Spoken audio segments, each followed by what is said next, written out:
Médicos que tuvieron que dar la noticia, ¿cuál fue la reacción que más se les quedó grabada? Trabajaba en una consulta de medicina interna, y tuve que decirle a un paciente que su prueba del VIH había dado positivo. Le pedí al asistente médico que viniera a buscarme en cuanto se registrara para su cita, para que no tuviera que esperarme mucho tiempo en la sala de exploración. Cuando abrí la puerta, sonrió y me dijo, creo que ya sé lo que me vas a decir. Asentí con la cabeza y extendió los brazos para que le abrazara. Lloró y nos abrazamos. Eso fue en 2016. Desde entonces me he retirado de la clínica. Se conectó conmigo en las redes sociales. Su carga viral es indetectable y tiene un nuevo trabajo que le encanta. El VIH es ahora más tratable que la diabetes tipo 1. Cosas asombrosas. Con frecuencia tengo que dar malas noticias. La mayoría de la gente sabe qué va a pasar. En mi última semana de residencia tuve que decirle a una madre que su hija iba a morir. Llegó hablando la noche anterior y la habían operado de un problema que ponía en peligro su vida, pero pensábamos que sobreviviría después. A mitad del día, sus constantes vitales y analíticas cayeron en picado, y era obvio que nuestros esfuerzos solo la habían curado temporalmente, pero perdimos. Estaba intubada y tranquila, pero era joven y tenía 2 hijos pequeños. Todos hemos visto los gritos al estilo de las telenovelas, golpeando la mesa, suplicando que alguien haga algo, sollozando. Pero cuando pasa de verdad es mucho más duro. Su madre lloraba en el suelo pidiéndome que aunque sea le quitara los órganos para salvar a su hija. No soy emocional, pero ese día me destrozó. Después fui al bar con mi asistente y no hablamos. Intento no pensar en ello. No era médico, pero trabajaba como redactor médico. Básicamente entraba en las habitaciones con el proveedor y escuchaba la historia. A un tipo le diagnosticaron un cáncer muy grave mediante un PET ambulatorio, y su oncólogo de Miauda le dijo que fuera a urgencias, así que alguien tuvo que darle la noticia para que pudiera quedarse en casa. De todos modos, vi a este proveedor, por lo demás genial, tomarse un descanso de 15 minutos para ir a llorar porque el caballero dijo algo parecido a lo siguiente: estoy muy agradecido de que estuvieras aquí hoy para ayudarme, y siento mucho que hayas tenido que ser tú quien me lo dijera hoy. Ese paciente tenía un espíritu generoso y un alma bondadosa, para estar pensando en cómo se sentiría en ese momento el portador de las malas noticias. Cuando era residente y estaba haciendo prácticas en la UCIP, Unidad de Cuidados Intensivos Pediátricos, tuve una familia cuyos 3 hijos sufrieron un terrible accidente de coche. Uno de ellos, por suerte, solo se rompió un brazo, mientras que los otros 2 tuvieron que ser ingresados por lesiones graves.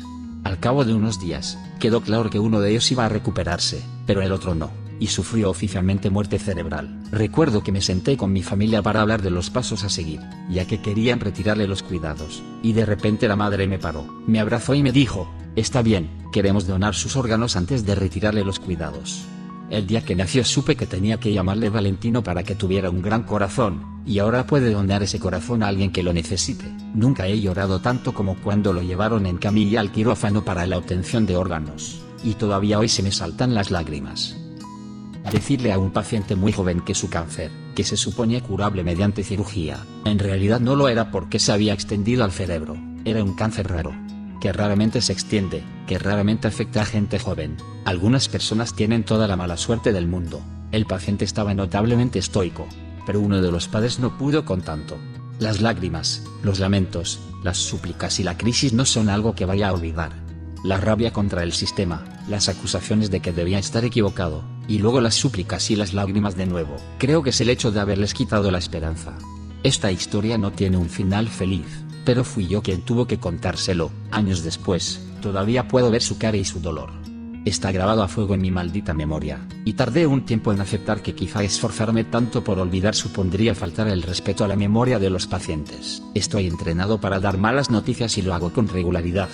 Esta sigue siendo una de las únicas veces en que un caso me rompió emocionalmente por completo, y mi supervisor vio mi reacción, y me envió a casa y dijo al departamento que estaría de baja unos días. Siempre hay esos casos que se te quedan grabados para siempre.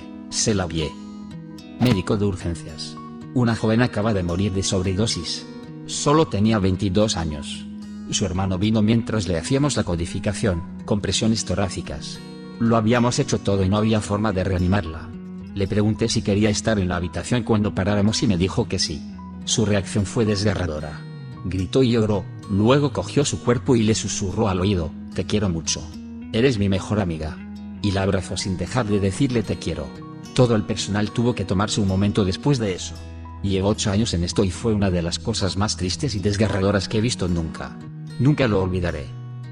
El primer año de ser médico, un paciente tuvo un cólico abrupto, muy inesperado, y murió poco después de que acabáramos de hablar de empezar una nueva ronda de quimio al día siguiente.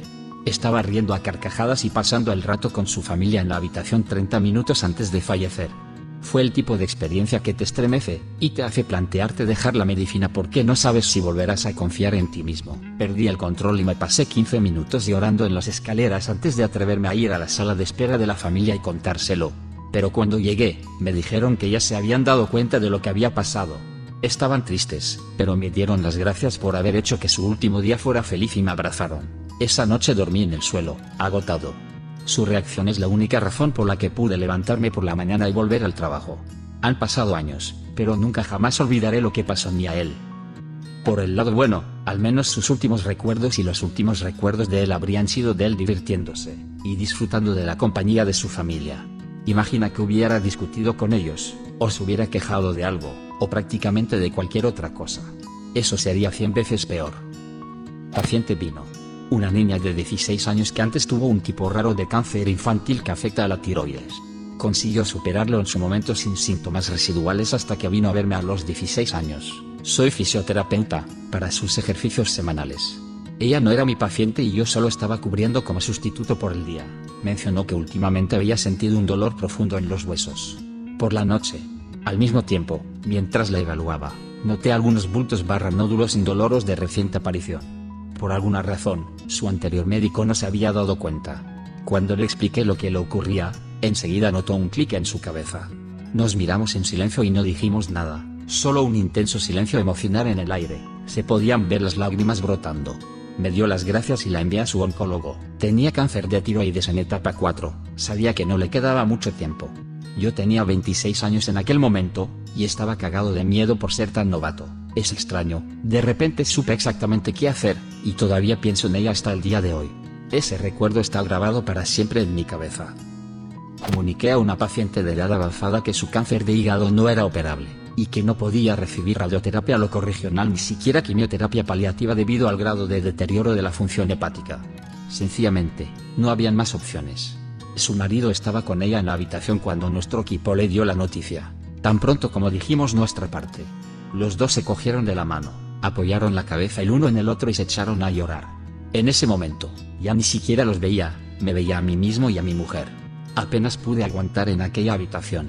Todavía no sé cómo aguanté el resto del día sin derrumbarme. En cuanto llegué a casa, mi mujer aún no había llegado, pero tenía muchas ganas de verla. Me quedé un rato llorando. Soy cirujano traumatólogo.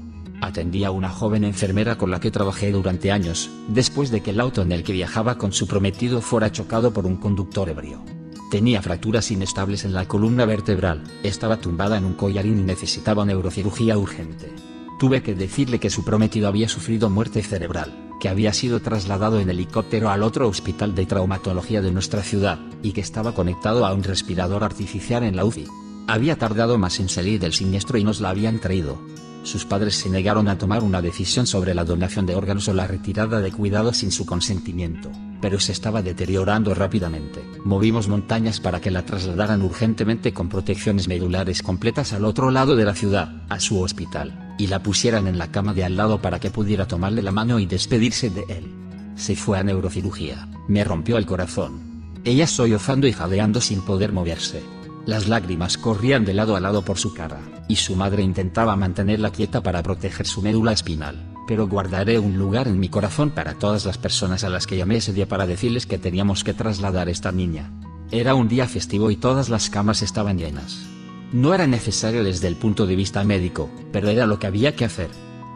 Un joven vino a urgencias por dolor. Antecedentes de leucemia, con una tasa de supervivencia súper alta. Los análisis mostraron que el cáncer había vuelto. Cuando fui a darle la noticia, se limitó a sonreír y decir, no pasa nada. Dios me curará. ¿Ya me pueden dar el alta? Nadie, ni su familia ni su líder espiritual, pudo convencerle de que se quedara. Dios no le curó y, de hecho, le vio personalmente unos meses después. ¿Y si Dios intentara salvarlo a través de la medicina moderna? En serio no puedo entender la lógica de Dios me salvará, así que no voy a hacer absolutamente nada. Solo porque este hilo es muy triste voy a contar una historia distinta. Yo estaba con mi madre cuando su oncólogo llegó a decirle que su cáncer metastásico agresivo con una baja tasa de supervivencia estaba respondiendo increíblemente bien al tratamiento, y ella estaba en camino a la remisión. Obviamente la reacción de ella y mía fue enorme. Se disculpó rápidamente, pero pude ver que tenía lágrimas de alegría en los ojos. Había sido su oncólogo durante casi 20 años en ese momento, literalmente me vio crecer. Era un hombre increíble, obviamente se preocupaba mucho por sus pacientes. ¿Tienes una historia similar? Deja un comentario. Y suscríbete al canal si quieres ver más videos como este.